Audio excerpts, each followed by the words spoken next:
कर्मयोगावरती विश्वास आहे आपला आणि तसाच पुनर्जन्मावरती पण विश्वास आहे. तर एखादी गोष्ट जेव्हा घडते ना, माझ्याकडे फार एक सुंदर क्लिप होते. डॉक्टर ईश्वर पुरी म्हणून आहेत. He was giving lecture to some westerners on Hindu philosophy. आणि ते म्हणले की Hindu philosophy is based on 4 pillars.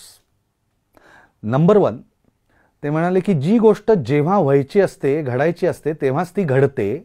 त्याच्या आधीही घडत नाही, नंतरही घडत नाही, ज्याला आपण योग नाही योग असं म्हणतो. तेव्हाच ती घडते. नंबर 1.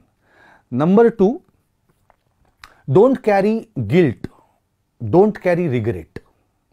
जे घडलं ते सोडून द्या, त्याचा गिल्ट किंवा रिग्रेट घेऊ नका, कारण की ते तसंच घडणार होतं. ते तसंच घडणार होतं. तुम्ही काहीही करू शकणार नव्हतात त्याच्यासाठी. त्यामुळे मी असं करायला पाहिजे होतं, मी असं वागलो असतो तर हे झालं, ते तसंच होणार होतं.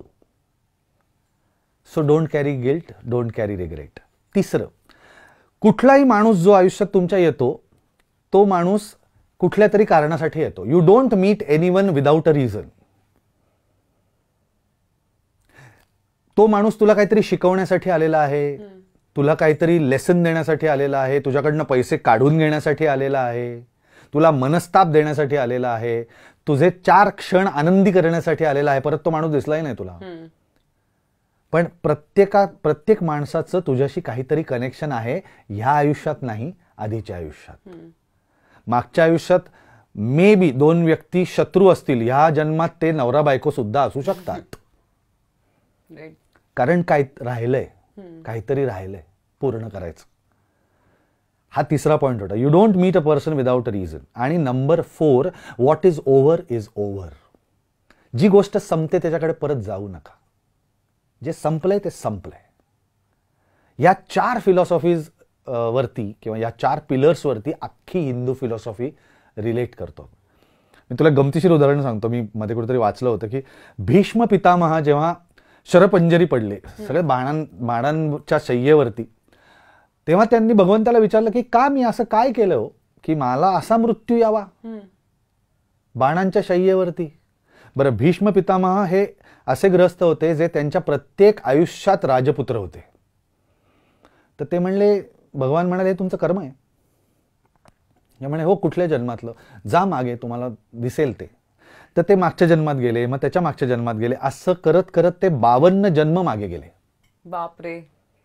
52व्या जन्मात परत तेच राजपुत्रच होते आणि जंगलातनं फिरताना हातात धनुष्यबाण होता आणि रस्त्यात असं आडव्या आलेल्या एखाद्या सरड्याला त्यांनी बाणाने असं सहज उडवून बाजूला टाकलं. तो सरडा जाऊन पडला निवडुंगाच्या फांदीवर आणि ते निवडुंगाचे काटे त्या सरड्याच्या अंगात. हे कर्म आहे ते म्हणले. कुठलं कर्म कुठल्या जन्मात फेडावं लागेल ह्याचा नेम नाहीये तुम्हाला. म्हणून असं होतं बघ, माझ्याही आयुष्यात अशी अनेक माणसं आहेत, काय चांगला माणूस आहे यार, त्याच्या आयुष्यात का घडावं रे असं.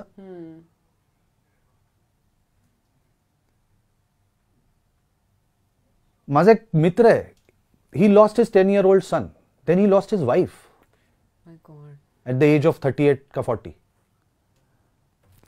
का व्हावं? अत्यंत उत्तम माणूस आहे, अत्यंत मदत करणारा माणूस आहे, अत्यंत हुशार माणूस आहे. असं होतं बघ आपल्या आजूबाजूला. का रे त्याच्याच बाबतीत असं का घडलं? ह्या जन्मातलं नाही आहे ना बाबा.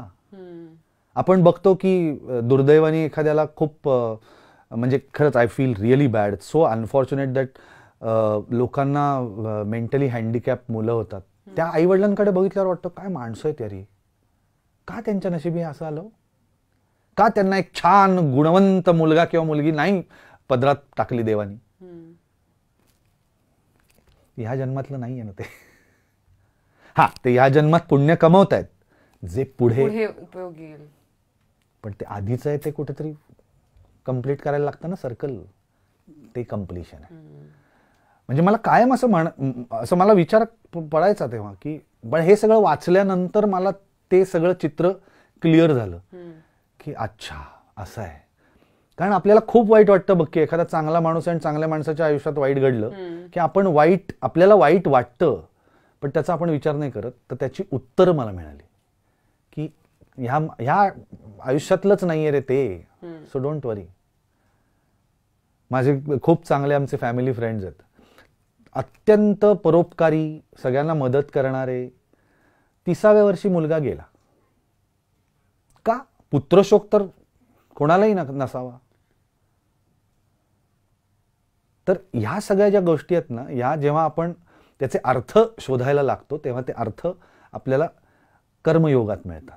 की कर्म आधीची तर पूर्ण करा. आणि म्हणून आपण जे आपले संस्कार जे आहेत ना, चांगलं वाग, कोणाला दुखू नको, कोणाशी वाईट वागू नको, कोणाला फसवू नको, ते का? It will help in the next life. म्हणून या आयुष्यात ते accumulate, don't accumulate that in this life, so that you will be reasonably in a good position. आई वडील सिलेक्ट करता येत नाहीत ना.